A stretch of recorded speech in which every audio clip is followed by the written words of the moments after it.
हो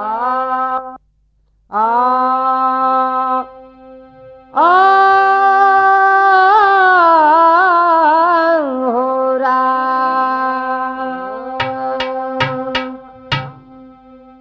कला कर्म से जहाँ बीच मानो बने पूज जग में कर समाधि खाए छली बन कोई पातकी बन महानीच बन कोई चकमा दिखाए गगन में दनी भान चंदा सितारे सतिया जलद भी देते गवाही घूम हजारों ठग इस जहां में अरे फितर जिनके मची है तबाही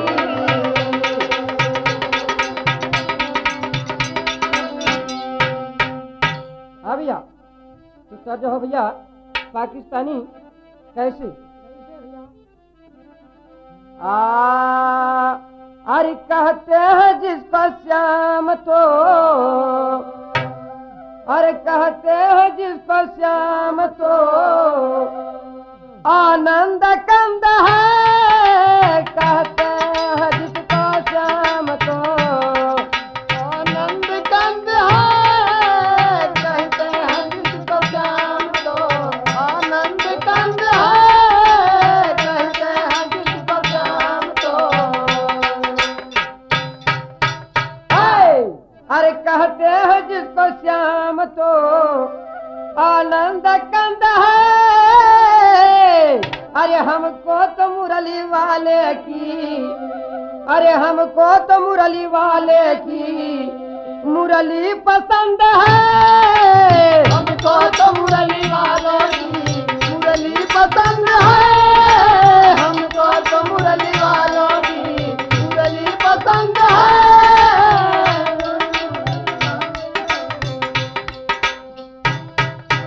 हाँ ये भैया हमको तो मुरली वाले की मुरली पसंद है लेकिन और क्या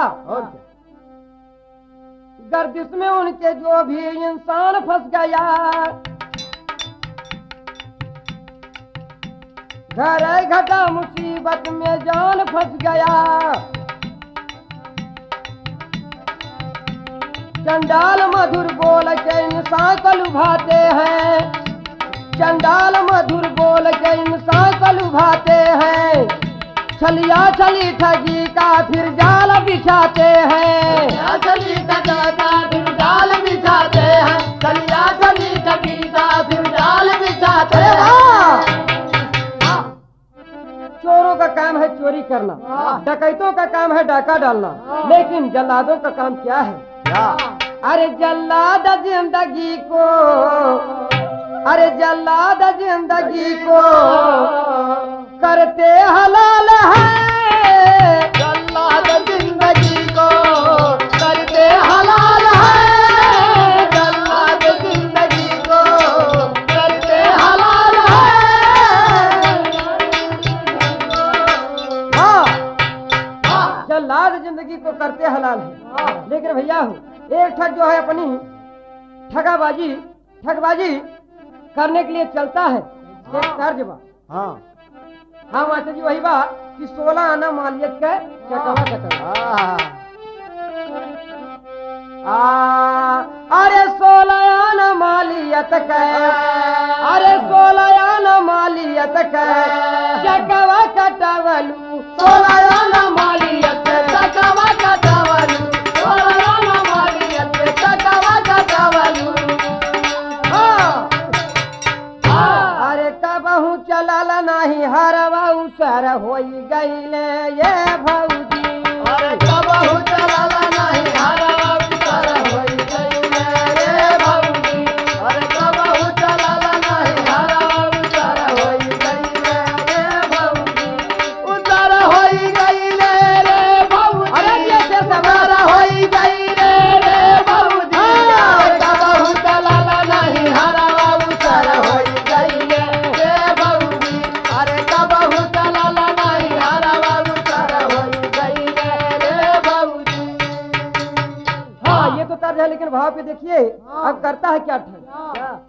अरे झूल से बदन रही अरे झूल से बदन रही जेठ दुपहरिया झूलत बदन रही जेठ दुपहरिया झूलत बदन रही जेठ दुपहरिया अरे ठगवा चला है डगरिया घूमेला चारों ओरिया ये बाबू अरे ठगवा चला है डगरिया घूमेला चारों ओरिया रे बाबू अरे ठगवा चला है डगरिया घूमेला चारों ओरिया रे बाबू घूमेला चारों ओरिया रे बाबू घूमेला चारों ओरिया रे बाबू ठगवा चला है डगरिया घूमेला चारों ओरिया रे बाबू अरे ठगवा चला है डगरिया घूमेला चारों ओरिया रे बाबू भैया जब पहुंचा दोपहरिया में तो एक जगह बेचारा प्यास से पीड़ित हो जाता है तो करता है क्या अरे टप टप चुएला पसीनावा बदनिया टप टप चुएला पसीनावा बदनिया टप टप चुएला पसीनावा बदनिया ठीक जल धूल छाला पड़ी गए चरनिया जल धूल छाला पड़ी गए चरनिया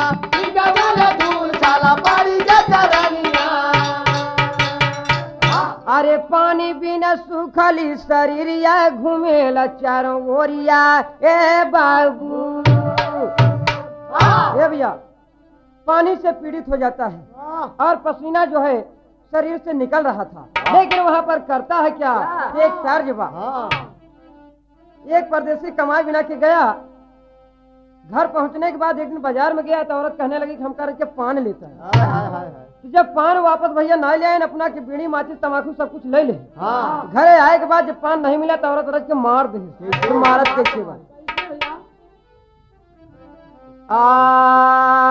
मगवली में पानावा अरे ले अइला खयरिया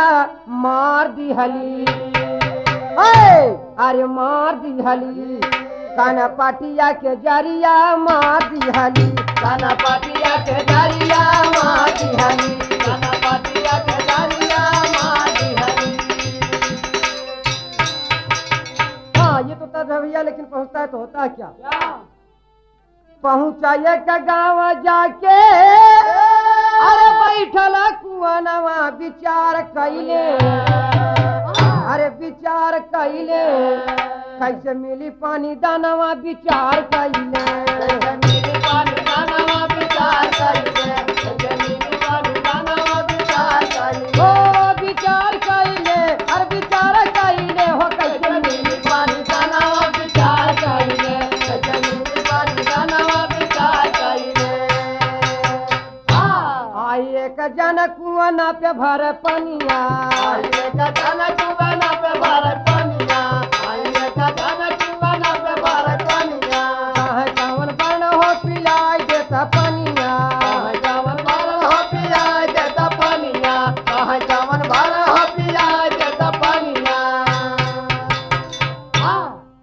लेकिन वहां पर कहता है ठकिया आए आया भूमिहार जन अरे बोला तो न छनवा विचार कैले अरे विचार कैले हाई तोहर बरनवा विचार कैले आई तोहर घरनवा विचार कैले आई तोहर घरनवा विचार कैले ओ विचार कैले अरे विचार कैले हो आई तोहर घरनवा विचार कैले अरे दिया दिया तोहर घरनवा विचार कैले हाँ कहता हमें आप ही के बिरादरी हाँ भैया हमें पानी तनी जाएगा तो करते हैं क्या भैया एक कर दे पानिया भरन गैली अरे बाबा के कुआनवा रे माई कागा रे माई कागा रे माई कागा ले गए झूलनी गौरैया ले गए हार रे माई कागा ले गए झूलनी गौरैया ले गए हाथ अरे माई कागा ले गए झूलनी गौरैया ले गए हाथ ओ गौरैया ले गए हार रे माई कागा ले गए झूलनी गौरैया ले गए हाथ अरे माई कागा ले गए झूलनी गौरैया शेर, लेकिन करता है क्या? अरे पनिया पिला के जाने, अरे पूछे तो न छनवा रे भाई कहाँ, रे भाई कहाँ, रे भाई कहवा घूमत बाटा दोपहरिया में तू आए, रे भाई कहवा घूमत बाटा दोपहरिया में तू आए, रे भाई कहवा घूमत बाटा दोपहरिया में तू आए। भैया पानी वानी पिलाने के बाद कहने लगा जो गांव से पानी भरने के लिए आया था वो महाठग था, यानी दोनों से मुलाकात हो जात बा। कहा या दोपहरिया में आप कैसे चल पड़े? आए अरे टापा से कहेला घर सुंदर ये करीनवा, कहेला घर सुंदर ये करीनवा, टापा से कहेला घर सुंदर ये करीनवा, ठीक घर बार उनके खोजी रातों दिनवा, घर बार उनके खोजी रातों दिनवा, ठीक घर बार उनके खोजी रातों दिनवा। अरे डाहली गरीबी फीका ए भैया, अरे डाहली गरीबी फाका होला रातों दिनवा रे भाई कहाँ, रे भाई कहवा, रे भाई कहवा घूमत बाटा दोपहरिया में तू आए, रे भाई कहवा घूमत बाटा दोपहरिया में तू आए, रे भाई कहवा घूमत बाटा दोपहरिया में तू आए।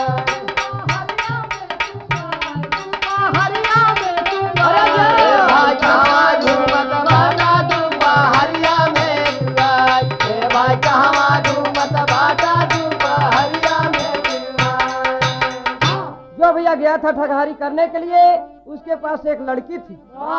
यानी झूठ बोल ही रहा था। तो लड़की ना थी यानी नहीं थी, तो वहां पर कहता है क्या? अरे लोहे से लोहा काटा जाएगा, यानी दोनों ठग मिल जाते हैं। आए अरे लोहे से लोहा काटा जाएगा, अरे तो सरसिज नीर समुंदर से मोती को छाटा, लोहे से लोहा काटा जाएगा, समुंदर से मोती को छाटा, लोहे से लोहा काटा जाएगा, समुंदर से मोती को छाटा, लोहे से लोहा काटा जाएगा।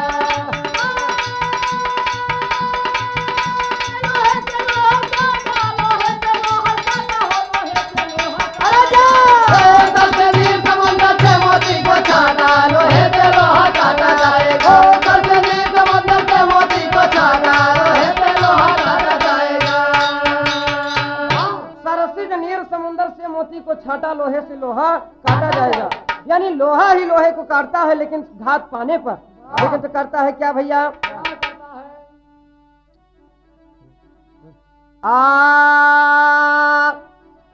ढंग से बोले भूमिहार तुरंत घर सुंदर ये कुंवारा है, तुरता ठगवा हंसकर बोला दिखलाओ कहवा प्यारा है, थम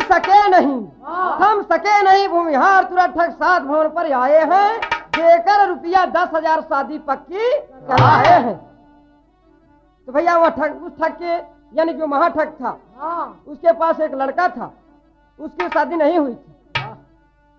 ये कह रहा था कि मेरी लड़की की शादी हो जाए तो भैया बड़ी अच्छी बात है और बहुत ही गरीबी है, कई दिन के बाद तो मुझे भोजन मिलता है। तो एक तर्जबा भैया आए, हाँ भैया, लेकिन मास्टर जी भाव पे रहा। आए अरे गिर गिर जाला नारे बुनवा, अरे गिर गिर जाला नारे बुनवा, गिर गिर जाला ना पिया मोरा जाय के बसेला देहरादूनवा रे बुनवा, गिर गिर जाला ना ओ पिया मोरा जाय के बसेला देहरादूनवा रे बुनवा, गिर गिर जाला ना। अरे चढ़ी रहे पिया मोरा जाय के बसेला देहरादूनवा रे बुनवा, गिर गिर जाला ना। हाँ ये तो तर्ज है भैया, लेकिन भाव भी अब ठग कहता है क्या? 10,000 रुपया दे की शादी अपन तय करवा लेते। कहे भैया हमका पैसा का जरूरत बा, कम से कम अगर नाक तो है कुछ दे तो तुम्हारे बरतिहन का इज्जत करी। 10,000 रुपया ठग जो है महाठग से लेकर के वापस चलता है। जब थोड़े दिन शादी का रह जाता है तो आकर के दोबारा कहता है क्या? थोड़े रह गए ना मोर रामा, अरे थोड़े रह गए नारे दिनवा, थोड़े रह गए ना धई के सुन लाता निधिया नवारे दिनवा,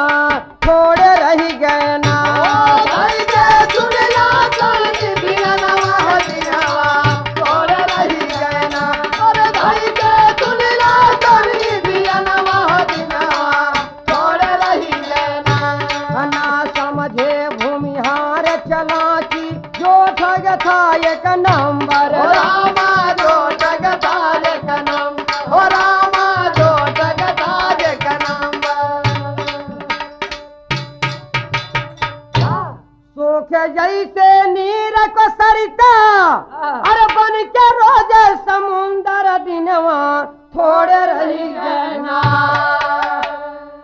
कि पहुँचल ठगवा फिर से भवनवा रे दिनवा, थोड़े रह गए ना। पहुँचल ठगवा फिर से भवनवा रे दिनवा, थोड़े रह गए ना। अरे पहुँचल ठगवा फिर से भवनवा रे दिनवा, थोड़े रह गए ना। थोड़े रह गए ना मोर रामा, अरे थोड़े रह गए ना रे दिनवा, थोड़े रह गए ना। अरे पहुँचल ठगवा फिर से भवनवा रे दिनवा, थोड़े रह गए ना। अरे पहुँचल ठगवा फिर से भवनवा रे दिनवा, थोड़े रह गए ना। हाँ तो भैया यानी थोड़ा ही दिन रह जाता है, दोबारा जाकर के कहता है कि हमारा औरत कहा दो भैया कि तू कुछ देवा लेवा ना शादी में, और हमारे लड़की का पता ना लग गया कौन खंधके में डाल दी। यानी जो तर्ज कहा हूँ इसी पर हमारे भाई माता फिर भैया की तरफ से 10 रुपया पुरस्कार बा और पार्टी की तरफ से आशीर्वाद, हमारा नमस्कार स्वीकार बा। लेकिन भैया होता है क्या? अरे कहने लगा ठगवा रोके ते छनवा नैना बरसेला, अरे ते छनवा नैना बरसेला, अरे खास मना मोर कई दिहाली जननवा नैना बरसेला। खास मना मोर कई दिहाली जननवा नैना बरसेला, खास मना मोर कई दिहाली जननवा नैना बरसेला। खास मना मोर कई दिहाली जननवा नैना बरसेला। लेकिन भैया होता है क्या?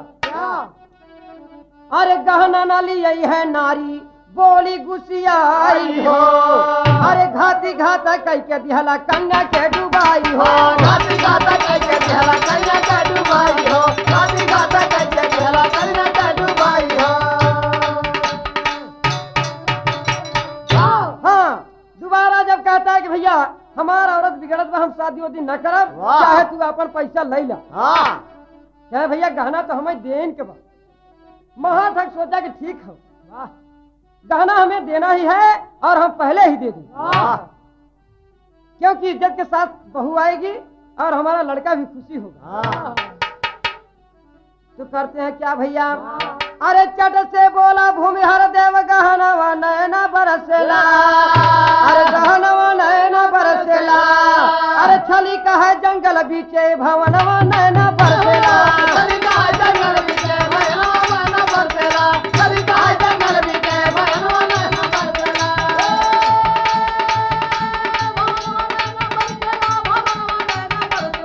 छली का है जंगल बीचे भवनवा नैना बरसेला, छली का है जंगल बीचे भवनवा नैना बरसेला। ये भैया महाठग से ठग जो है जितना गहना था लड़की के देने के लिए वो सब वापस यानी लेके चला आता है और अपना मकान बताया कि कुसमी जंगल में मेरा घर है। वहां आने के बाद आप चाहे जिससे ही पूछेंगे कि राम शरण का घर कौन सा है तो बता देंगे। अब राम शरण भैया कुसमी जंगल के रहाई वाला उनके के जानत नहीं रहे, झूठ बोले के चला रहे और न तो वहां पर घर था। लेकिन होता है क्या, बारात बड़े धूमधाम के साथ चलती है तो होता है क्या, आल्हा के भाव भैया आए अरे कैले पयान भूमि हार घरवा से अरे साजी के बरातिया चले हो रंगदार अरे साजी के बरातिया चले हो रंगदार खास जब पहुँचे विपिन बिचवा में अरे बज लगल बजना अजब रंगदार अरे बज लगल बजना अजब रंगदार अरे गजब गिरी हो बंद कई देवा बजनवा गिरी हो बंद कई देवा बजनवा गजब गिरी हो बंद कई देवा बजनवा। लेकिन जब यादा बाजा के साथ बारात पहुंचती है तो ठग कहता है भैया कि बाजा बंद कर जा। बहुत दिन के पहले जो बा एक शेर से हम कुछ पैसा लिए थे और वादा किए थे कि अगर हम पैसा नहीं दे पाएंगे तो अपनी लड़की की शादी कर देंगे। अगर वो जान गए हैं तो लड़की की शादी दुर्लभ हो जाए और हमारी बहुत बड़ी बेइज्जती होगी। तो करते हैं क्या भैया दिहले सेठ सरकाई के हो बड़ी यार घाटी जानी पह जब कन्ना का सदिया जानी पह जब कन्ना का सदिया जानी पह जब कन्ना का सदिया जबरी से ले गई है कन्या के उड़ार जबरी से ले गई है कन्या के उड़ार चुपके से ले जा कन्या के गोलिया में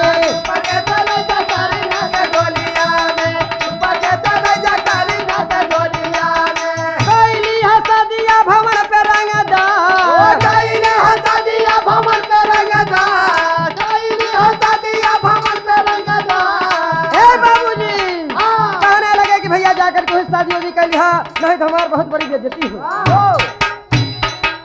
डोली तैयार हो जात बा जब कहाँ आ गया था डोली लेके दरवाजा के सामने तो ठगवा निकला कहा ये भैया आई कह दे कहारन के मुँह हरिया कैले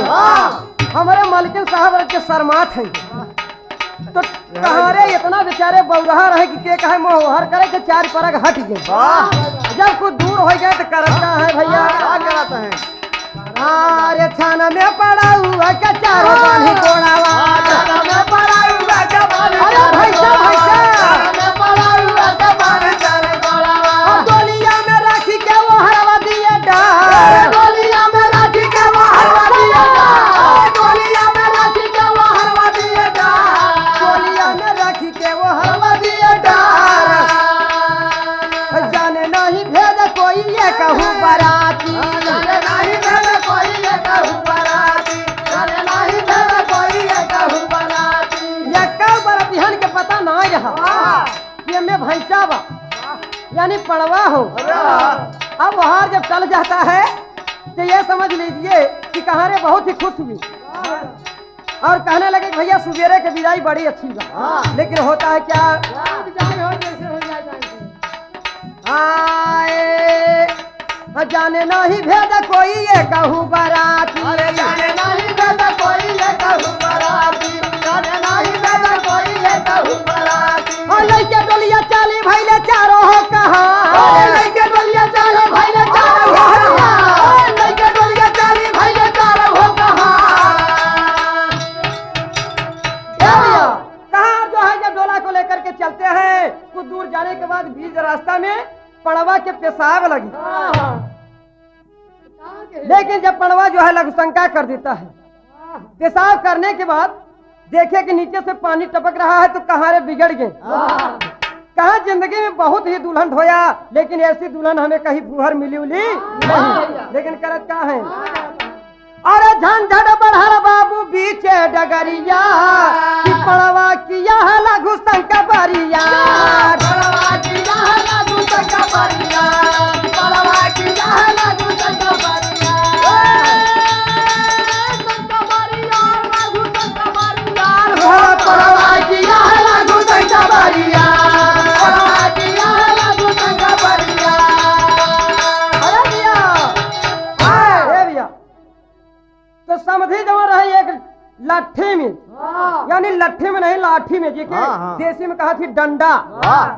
तो कान्हे पर रख के कूड़ा बांध के आगे आगे जाते रहे। जब कुछ दूर पहुंचत है तेहर कहाँ रे बिगड़ गए रहे।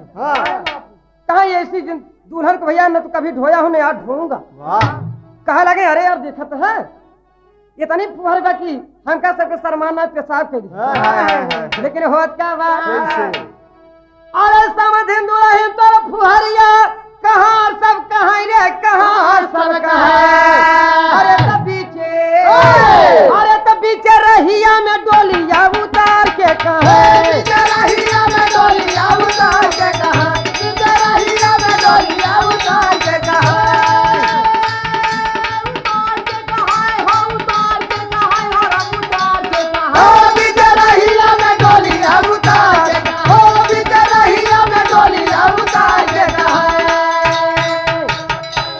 पीछे रहिया में डोलिया उतार के कहे। लेकिन करत का है भैया,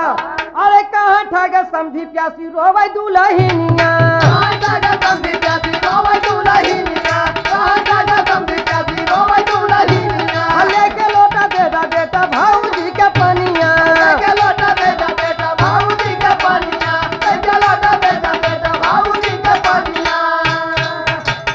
क्या भैया समझी आए कहे कि अपने छोटके लड़का से कि ए बेटवा आई अपने भाऊजी के दे दे पानी तनी मुँह धो ले। हमारे ख्याल से चक्कर आ गया, उनके रोवत रोवत उल्टी कर दी। अब देवर जाकर के जब वो हाथ डाला था, वो हार के पास पहुंचा, कहता है ये भाऊजी भाऊजी ये भाऊजी। जब भाऊजी रहे तब न बोले, तो जब भाऊजी में रही ना तो करत का है काम कहा था कि बोल दा नहीं तो हम वो हाथ टार दी। तो करत का है भैया, अरे छोड़ का बेटा वो हरवा के टार के कहा रे टार के कहा। अरे तब बीचे रहिया में डोलिया उतार के कहे। लेकिन भैया करते हैं क्या, जब देवर वहां टार दिया और देखता है अंदर से का, अरे देख पावा पड़ावा के बांधल बारा सारिया, पावा पड़ावा के बांधल सारिया, पावा पड़ावा के बांधल सारिया। कहाँ ज्यादा आवतानी देखा भाई नजरिया, कहाँ ज्यादा आवतानी देखा भाई नजरिया, कहाँ ज्यादा आवतानी देखा भाई नजरिया। अरे गिरा वज्र पे सर पे घूमधर आंसू ढार के कहा हो राम ढार के कहे। अरे तब बीचे रहिया में डोलिया उतार के कहे, रहिया में डोलिया उतार के कहे, रहिया में डोलिया उतार के कहे, उतार के कहे हो, उतार के कहे हो, उतार के कहे, रहिया में डोलिया उतार के कहे, रहिया में डोलिया उतार के कहे। अरे ठगवा को महा ठग दिहल छकाई, रोम सर पे हाथ दे चिल्लाले बप्पा। अरे अइले भवनवा सब धिक्कार के कहे, अरे तब बीचे रहिया में डोलिया उतार के। गुरु बिहारी गुर्रमन को ठगवा शीश झुका के, अरे कथन करे गुर्राम बाज खर भागा भवन जला के। लोहे से लोहा काटा जाएगा, अरे रामानंद किशोरी भोले कहवा बाटा, लोहे से लोहा काटा जाएगा। रामानंद